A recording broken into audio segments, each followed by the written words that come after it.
Welcome back. As noted here earlier, the Senate today confirmed Kash Patel to lead the FBI. Patel's nomination approved 51-49. Republican Senators Susan Collins of Maine, Lisa Murkowski, Alaska, joined all the Democrats to vote against Patel.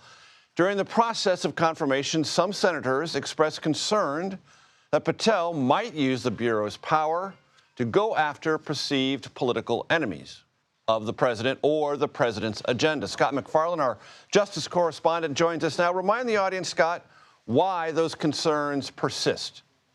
Kash Patel has been among the most loyal and ardent of Trump's surrogates to be nominated for a position, but he's been nominated to run the FBI, which is famously, and its agents say necessarily, independent from the White House. You can't have a White House-aligned FBI director looking out for the White House's interests and also leading law enforcement missions nationwide, protecting the country from terrorism, from gun runners, child predators, and gangs. The concern is about the alliance there.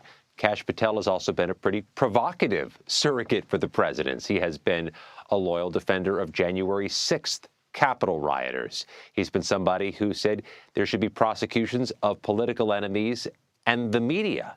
And he's also famously had a hit list of sorts, a wanted list in one of his books. All of this is a bit of a confluence politically for Kash Patel, but it didn't slow or stop his confirmation with just those two Republican defections. And related to this, Scott, I want to ask you about an investigation that has been launched by the newly enshrined U.S. attorney here in the District of Columbia. I believe his name is Ed Martin, and it revolves around some sound bites I want to play for you and the audience. Control room, let's play Chuck Schumer, Senator of New York, first, then the Garcia House member soundbite second. Robert Garcia, please.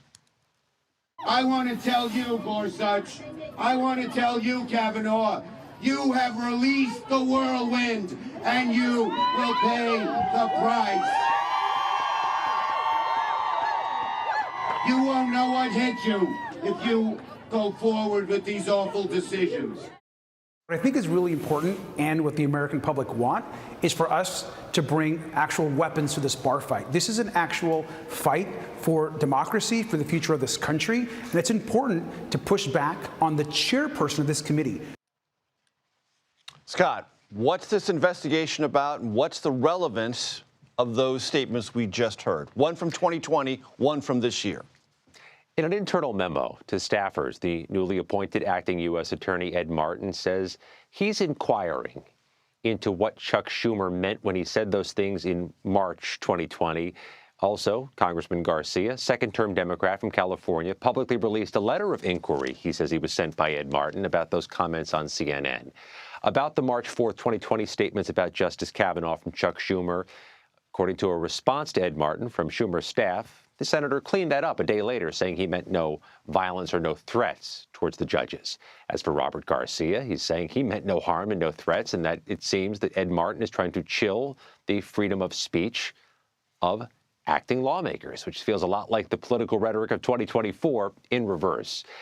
I think what's important here to note is that Ed Martin was a Stop the Steal advocate, a person who helped defend January 6th defendants in court. He has an active social media presence, and he is the nominee also, Major, to be the full-time U.S. attorney in the District of Columbia, which is among the most powerful prosecutorial positions in the country.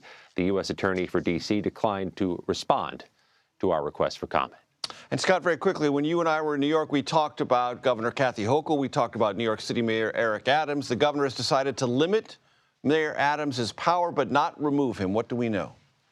The limitation of power is one step the governor could take. She could have done the more declarative, demonstrative thing and start the process of removing him from office. But there's all kinds of pitfalls there, and the clock is ticking. There's a primary in June. There's some type of cutoff date at some point of this criminal case, potentially, if it's dismissed by the judge. The clock was moving fast, though I think Kathy Hochul's decision will please some and displease some, and that may have been inevitable for her decision on this case. Very much caught in between. A lot of things regarding the mayor, the Trump Justice Department, the Southern District of New York, and underlying New York City politics, which is always, if nothing, fractious. Scott MacFarlane, thank you very much.